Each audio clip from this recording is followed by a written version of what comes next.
प्रणाम सभी को। मैं वैद्य गरिमा सैनी आज आपको एक बहुत ही इंटरेस्टिंग प्लांट के बारे में बताना चाहती हूँ। प्लांट का नाम है उशीर।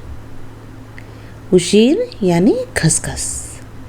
ये एक टाइप की घास होती है जो कि बहुत ही मेडिसिनल यूज़ में आती है।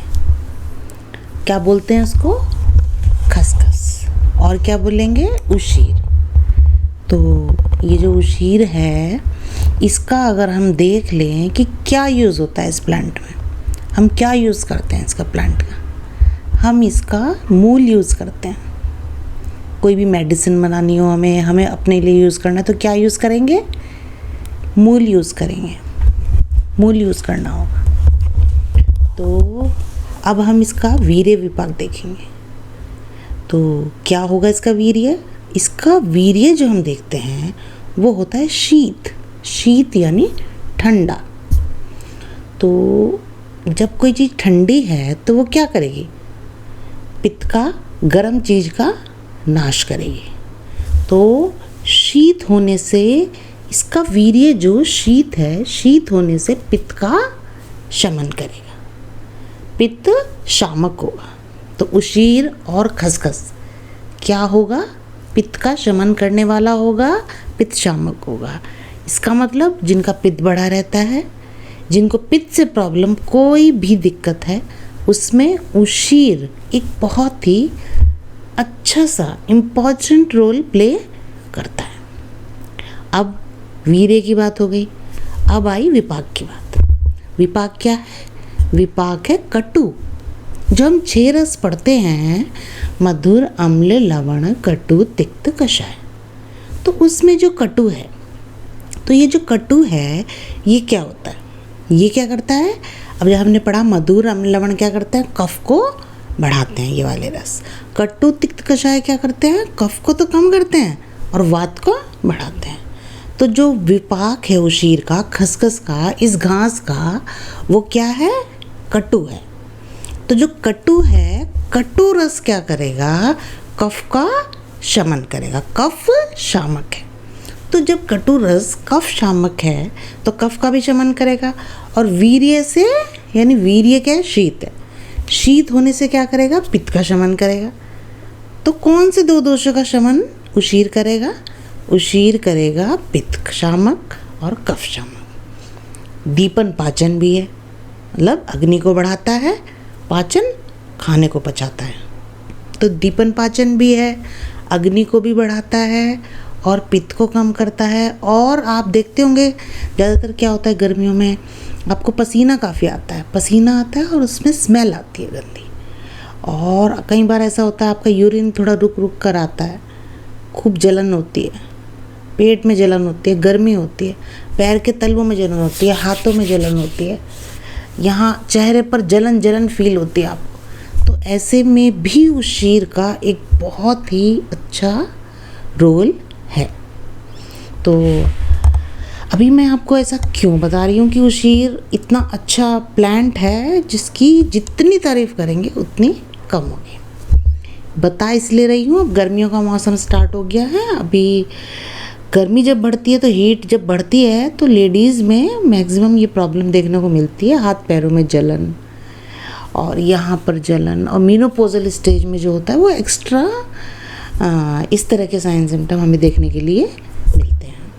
तो ऐसे में हम उशीर का क्या करते हैं? मूल का यूज़ तो करते ही हैं। इसमें जूस बनाकर पी सकते हैं।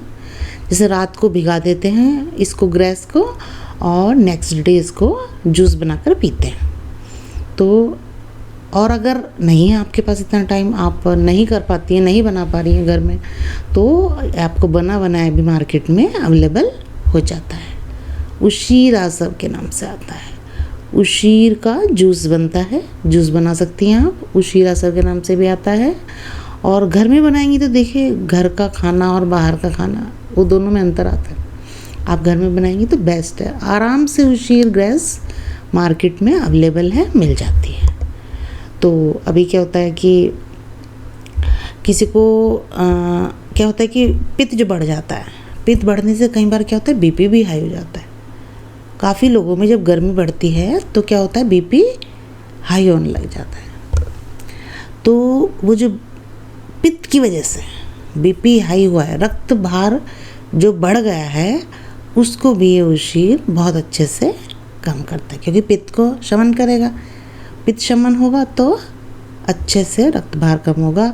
हार्ट पर जलन हो जाती है, पित्त हृदरोग, मतलब हार्ट पर उस पित्त से इतनी गर्मी, इतनी परेशानियां होने लग जाती हैं, तो वो हार्ट को हल्का कर देता है उस पित्त को कम करके। तो इस तरह से भी ये वर्क करता है। अभी हम और क्या देख लेंगे कि ब्लड में अगर पित्त बढ़ जाता है तो हम क्या देखते हैं कि कुष्ठ रोग, स्किन डिजीज़, हमें इतने प्रकार की स्किन डिजीज़ हो जाती हैं। ड्राई ईचिंग हो जाएगी, या उसमें रेड रेड स्पॉट निकल आएंगे, या वाइट पैचेस हो जाते हैं। स्किन की कितनी सारी प्रॉब्लम्स हैं। आयुर्वेद में इन सबको कुष्ठ के अंदर ही रखा गया है, स्किन डिजीज़ को। तो ये जो प्रॉब्लम सब हो जाती हैं, इनमें भी ज़्यादातर क्या होता है, केसेस में पित्त बढ़ने की हिस्ट्री हमें मिलती है कि भाई वो तेज़ मिर्च मसाले खाता है, वो गरम मसाले ज़्यादा खाता है, या वो पित्तवर्धक आहार विहार का सेवन अधिक करता है, नॉनवेज ले रहा है, खड़े मसाले खा रहा है। इस तरह की हिस्ट्री आपको देखने के लिए मिलती है। तो इस तरह की जो हिस्ट्री रहती है जिन लोगों की, उन्हें भी अगर हम ये उशीर का जूस हम पिलाते हैं तो ये एक बेस्ट रेमेडी है, बहुत ही अच्छी है, बहुत ही आराम पेशेंट को मिलता है।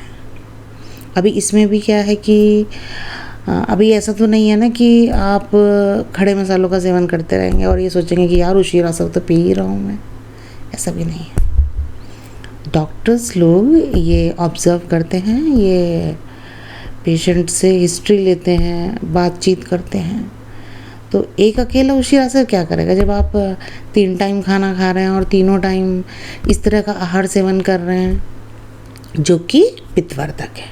नहीं, आपका आहार विहार भी उसी के अकॉर्डिंग चेंज करता है। एक वैद्य, एक आयुर्वेदिक चिकित्सक आपके आहार विहार को हिस्ट्री में पूछेगा, उसमें देखेगा कौन सी चीज़ें ऐसी हैं जो पित्त का वर्धन कर रही हैं, जिस वजह से आपको इतनी परेशानियां आ रही हैं। उन परेशानियों को आपको बताता है कि ये खाने से आपको ये परेशानी हो रही है, आप इसको त्याग दीजिए, आप इसका सेवन मत करिए। तो इससे क्या होगा कि जो आपकी परेशानी है, अभी क्या होता है ना, जो हम खाते हैं वही एब्जॉर्ब होता है और उसी के ही लक्षण हमारे शरीर में दिखते हैं। जो डेली खा रहे हैं, नॉर्मल सी बात है, जो हम खाएंगे वही एब्जॉर्ब होगा, वही हमारे स्किन में, हमारे चेहरे में, हमारे नेचर में दिखता है जो हम खाते हैं। नॉनवेज खाएंगे तो उस तरह का ही, फिर गरम खड़े मसाले खाएंगे तो फिर वही पित्त बढ़ता है, परेशानी होती है, सब चीज़ें होती हैं। तो उस डाइट का इस पूरे आयुर्वेदिक लाइफस्टाइल पर एक बहुत ही गहरा रिलेशन है। मतलब क्या है, आयुर्वेद जो है वो लाइफस्टाइल पर टोटली डिपेंडेंट है। तो आपको अपनी उस दिनचर्या में उस आहार को, केवल आहार ही नहीं, विहार को भी, आहार और विहार दोनों को लेकर चलना होता है। तो अभी क्या होता है ना, यहाँ पर इस साइड उत्तराखंड में इधर क्या होता है, हमारे इस साइड उत्तर प्रदेश हो गया, यहाँ पर क्या होता है कि तेज़ मिर्च मसालों का सेवन काफ़ी किया जाता है। तो जब तेज़ मिर्च मसालों का सेवन किया जाता है तो यहाँ ज़्यादातर आपको पित्त बढ़ने की, बीपी बढ़ने की ये हिस्ट्री तो मिलती है। तेज़ मिर्च मसाले, पंजाबी खाना कितना तेज़ मिर्च मसाले वाला रहता है, तो उसमें भी पित्त बढ़ने के चांसेस मैक्सिमम रहते हैं, बीपी बढ़ने के चांसेस रहते हैं। और एक बात, व्यायाम, एक्सरसाइज, लैक ऑफ एक्सरसाइज है। तो लैक ऑफ एक्सरसाइज की वजह से भी आपका जो खाना है वो प्रॉपर डाइजेशन के मोड में नहीं आ पाता, डाइजेस्ट नहीं हो पाता, आपकी बॉडी का मूवमेंट नहीं हो पाता है, से खाना का दीपन, पाचन नहीं हो पाता है। वो खाना ऐसे के ऐसे ही पड़ा रह जाता है जो आपकी बॉडी में, आपने लेट नाइट खा लिया है तो वो ऐसे कैसे ही पड़ा है, आप सो गए हैं, आपकी अग्नि प्रॉपर वर्क नहीं कर पा रही। नेक्स्ट डे आप उठाएं, आपने फिर नाश्ता कर लिया, अब वो नाश्ता का है, वो उस जो लास्ट नाइट आपने खाना खाया था उसके ऊपर वो नाश्ता भी सेट हो गया। अब और दिक्कत हो रही है पचाने में। तो यू हैव टू चेक, आपको देखना होगा कि आपका खाना पच रहा है, पच जाएगा तभी आपको नेक्स्ट मील लेनी होगी। ऐसे नहीं है कि पिछला खाना पचा नहीं है, आप नेक्स्ट खा लिया आपने 2-3 पराठे, ऐसा नहीं करना है। आपको देखते रहना है, आपको अपनी बॉडी का हिसाब पता है, सबको पता है अपनी बॉडी का हिसाब, सबको पता है कि क्या खाने से मुझे क्या दिक्कत हो रही है। तो उस हिसाब से ही डाइट को लेके चलना होता है, अदरवाइज़ प्रॉब्लम्स बहुत बढ़ जाती हैं। वो एक इस तरह से नहीं आती है धीरे धीरे, वो एक ही बार में कोई साइन या सिम्टम इतना बड़ा सा दिखाई पड़ता है, तब पता चलता है कि ओहो। ऐसे तो बॉडी कॉम्प्रोमाइज़ करती रहती है, कभी नहीं बताएगी आपको कि ये हो रहा है वो रहा है। वो अचानक ही किसी दिन आप गिर जाएंगे या किसी कुछ हो जाएगा आपको, फिर अचानक से आपको हॉस्पिटल ले जाना पड़ेगा, तो पता चलता है कि ओहो ये परेशानी हो गई है, ओहो ये परेशानी हो गई है। तो बात को बढ़ाना ही क्यों ना जो हमें छोटी छोटी परेशानियाँ हो रही हैं उन पर हम ध्यान दें और उन्हें सॉल्व करते चलें अपने ही घर में। अगर हमें लगता है कि हाँ हम इस तरह का आहार सेवन कर रहे हैं जो शायद उचित नहीं है हमारी बॉडी के लिए, तो हमें उस आहार में थोड़े बदलाव कर लेने चाहिए। और देखिए क्या होता है, 40+ के बाद आपको अपनी डाइट में कुछ चेंजेस लाने पड़ते हैं, आपको आपकी अग्नि के अकॉर्डिंग। जब आप यंग थे आपकी अग्नि कुछ और थी, अब आप 40+ हैं, 45+ हैं, 50+ हैं, 55+ हैं, 60+ हैं, तो उस हिसाब से अग्नि में चेंजेस आते चले जाते हैं। उसी हिसाब से हमें अपने आहार का सेवन भी चेंज करना पड़ता है। अदरवाइज़ होल लाइफ मेडिसिन तो आप खा लेंगे, ठीक है, लेकिन क्यों खानी है? अगर आप वो डाइट से ही हो सकता है, डाइट चेंज कर लीजिए, मेडिसिन की आवश्यकता ही नहीं पड़ेगी आपको। भाई कोई सामान लाते हैं उसकी रिपेयरिंग तो टाइम टाइम पर कराते हैं, आप मेंटेनेंस भी उसकी करते हैं, तो उसी तरह बॉडी की भी करिए ना। आप अपनी बॉडी पर उतना ध्यान नहीं देते हैं जितना देना चाहिए। तो आपको अपनी आहार विहार, दिनचर्या, इन सब का ध्यान रखते हुए अपने पित्त को बढ़ने से रोकना होगा, क्योंकि पित्त के बढ़ने से इतने विकार हमारी बॉडी में हो जाते हैं। स्पेशली स्किन डिजीज़ इतनी देखने को मिलती है, स्पेशली पेट में जलन, हाथ पैरों में जलन, ये सब देखने के लिए मिलता है।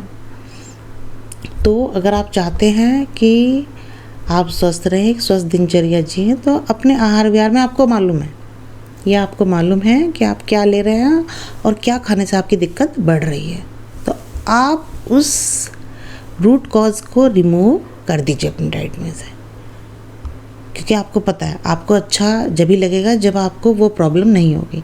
तो उस प्रॉब्लम को, वो प्रॉब्लम ना हो आपको, इसके लिए ज़रूरी हो जाता है उस आहार को, जो आहार आपको ये प्रॉब्लम दे रहा है उसको आप रिमूव कर दीजिए अपने आहार में से।